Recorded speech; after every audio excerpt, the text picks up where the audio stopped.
Bendera bintang kejora berkibar di tengah iring-iringan jenazah ex-gubernur Papua, Lukas Nmb dari Bandara Sentani menuju STAKIN Sentani, Kamis dalam kurung 28 Desember 2023.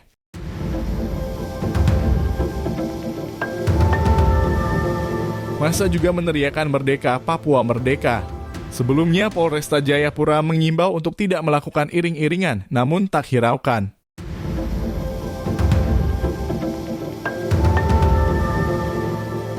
Dalam perjalanan itu juga terjadi aksi pelembaran sejumlah bangunan hingga mengalami kerusakan. Bangunan yang terdampak diantaranya kantor perbankan, hotel, warung hingga rumah warga di kawasan Kampung Sereh, Distrik Sentani.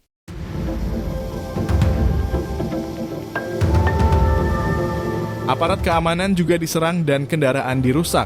Mahasiswa yang tergabung dalam iring-iringan jenazah berupaya menenangkan massa, namun tidak diindahkan.